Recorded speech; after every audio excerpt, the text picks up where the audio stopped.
puts that one up. Right down the runway. This was a really weird season for the Cleveland Cavaliers. In the regular season, 64-18 record, finished first in the East. They had the second best record in the NBA.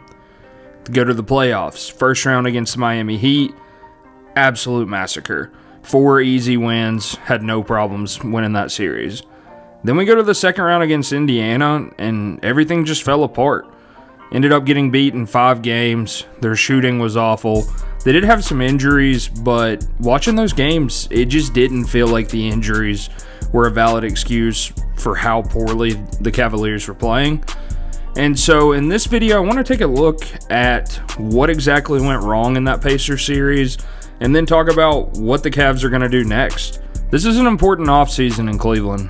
They obviously have the option to keep things the way they are, run the same team out there again next year, hope for better health in the playoffs, and hopefully better results. But I'm not sure if that's the best way to go. I think that Cleveland's roster, as talented as it is, it might need some tweaking. So we're going to take a look at what happened in that Indiana series. Biggest thing that stands out to me in the Indiana series is the major issues that Cleveland had shooting the ball. Let's take a look at these numbers. In the series, they were 57 of 194 from 3, 29.4%. You can see the numbers in each of these games. I mean, it's rough. Really rough. 9 for 38 in game 1, 9 for 35 in game 5. I mean, they literally could not buy a 3 in most of these games. And I think that is a big problem. And I think that we've seen Cleveland experiment and go with this 2 big lineup with Mobley and Allen, which is really helpful a lot of the times, and obviously gives you a lot of size and interior defense. But against a team like Indiana that's able to get out and run, having 2 bigs just wasn't really that valuable. And the lack of shooting ended up coming back to bite the Cavs. And when we look at the roster, I don't see Cleveland as being a team that doesn't have talented shooters. Max Strus is a good shooter, Donovan Mitchell, Darius Garland. Like, they have guys that can hit threes, but they just weren't falling in this series. You can see a lot of the clips here. I mean, it's rough. Just clanking a lot of shots that they should have made. And when it comes down to it, if you shoot 57 of 194 from 3 against a team like the Pacers that have that much offensive talent and ability to just get out and run, punish you in transitions, and a guy like Tyrese Halliburton that can just absolutely take over games, you're not going to win the series. And I think this is a problem that has to be analyzed for Cleveland. I mean, you can see in these clips, it is an issue. A lot of clanks, a lot of open shots that just wouldn't fall. I think this is something that has to be addressed, and I don't know if it's not addressed if Cleveland can actually make a push to make the finals. Some people may argue, hey, the Pacers went crazy.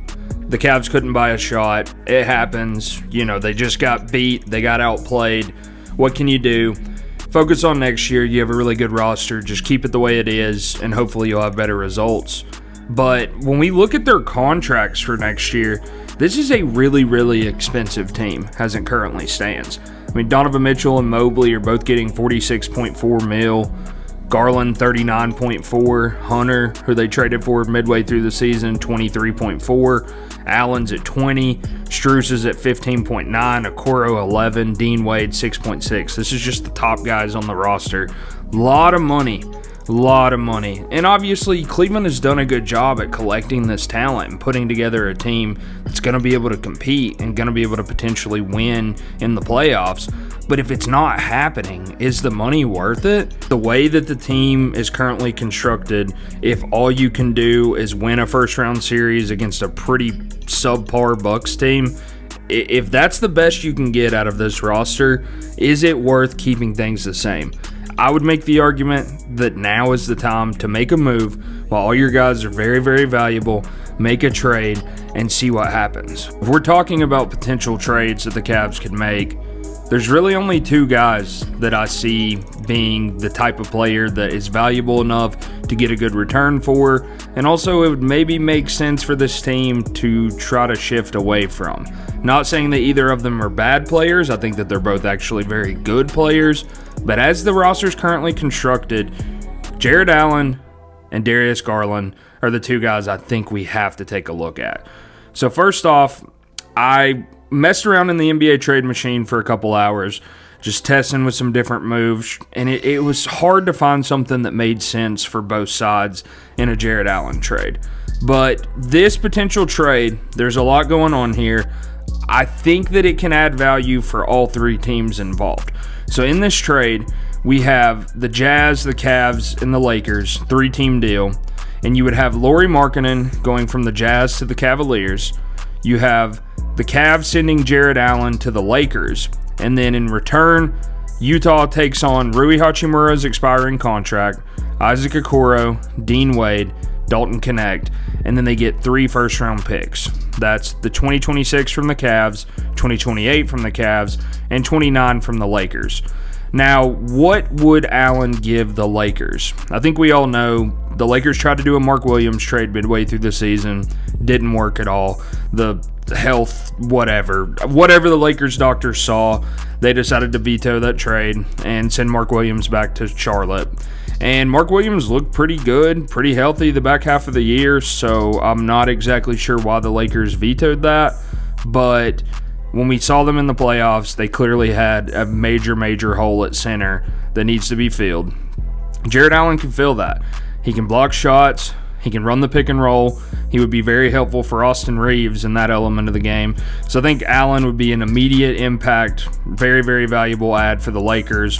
What does Markkanen add for the Cavaliers? Well, like we discussed when I was showing you the numbers from the Indiana series, Markkanen's a sniper. Dude's a very good shooter.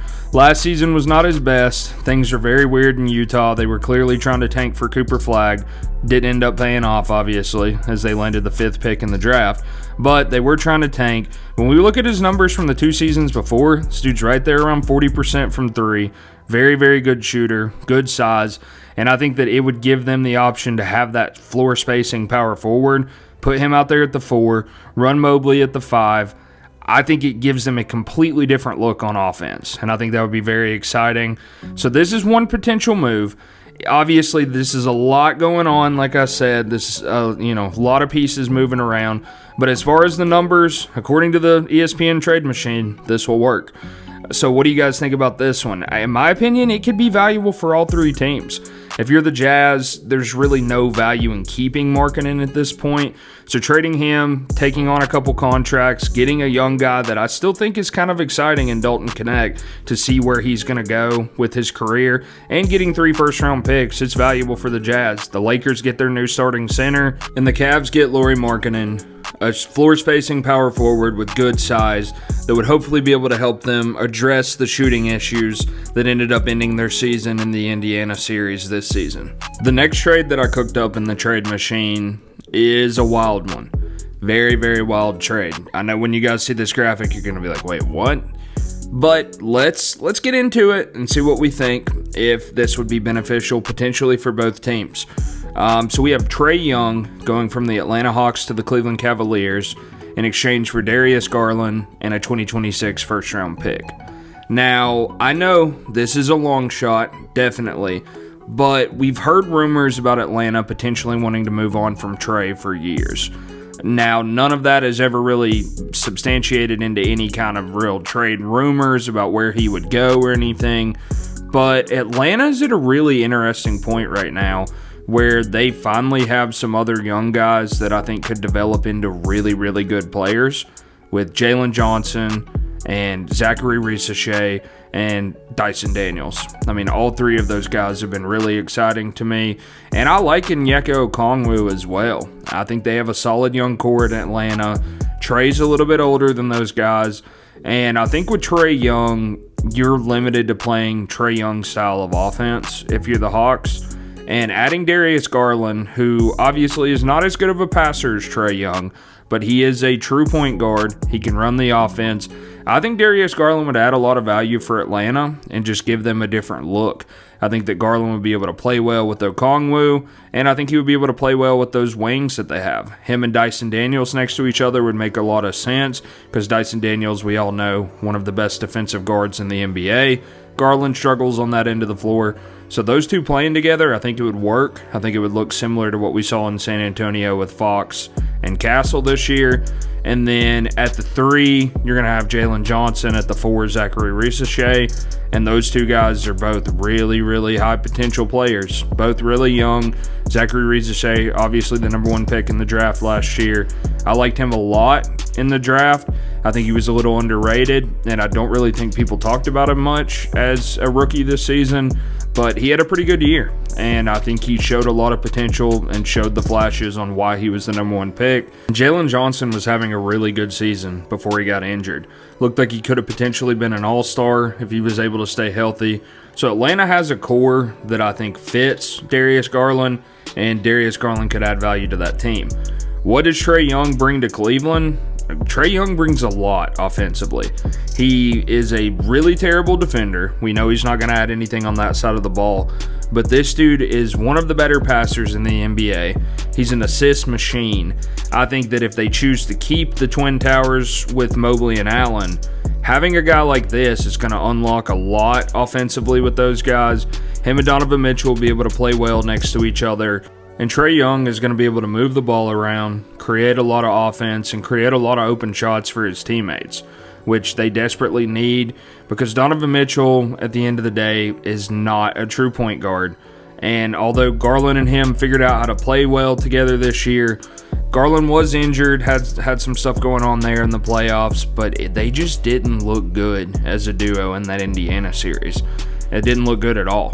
And I think that adding Trae Young gives you a completely different look there. But man, would that not be exciting?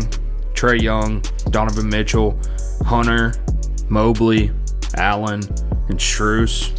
Plus, if they decided to keep Dean Wade, I mean, that's exciting. And I think it could potentially make Atlanta better adding Garland. And that could potentially make Cleveland better adding Trae Young. This is a major long shot because Trae Young is the face of the franchise in Atlanta. And so to give him up, it's a big deal. And adding a guy like Darius Garland, who is definitely not going to be the face of the franchise in Atlanta, in return, and 1 first-round pick, you know, is it enough to make Atlanta pull the trigger on this deal? I'm going to say probably not. But when we're looking at options for trading Garland, it's just not a ton of stuff out there that would fit with the Cavs' current roster, where if they want to keep the 2 bigs, they want to keep Hunter, they want to keep Mitchell, then it almost has to be a point guard. And when I looked around the league at a lot of options at point guard, I just didn't see a ton of guys who would potentially fit with Cleveland, fit with Mitchell, and I do see Trae Young as being one of those guys. So this is a trade that I think has to be discussed. Is it going to happen? Probably not, but it's really interesting. So let me know what you guys think about this one as well. So what should the Cavs do? Drop a comment down below. Should they trade Allen? Should they trade Garland? Or should they keep both and just run it back next year? I think this is going to be a very interesting offseason in Cleveland. We're all going to have to keep an eye on this team because what they decide to do, whether they make a move or not, could have a major impact on the league and where they stand in the Eastern Conference going into next season. So they might make a trade. They might keep things the same. But either way, Cleveland's a team to watch this summer. Like I said, drop a comment down below. Let me know what you think. Are these trades absolutely stupid? Or do you kind of like one of them? Would you kind of like to see Trae Young in Cleveland? Would you kind of like to see Jarrett Allen on the Lakers and Lauri Markkanen in Cleveland?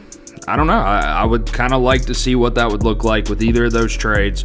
But thank you guys for watching. Have a great day, and subscribe for more content. There's definitely more good stuff coming soon.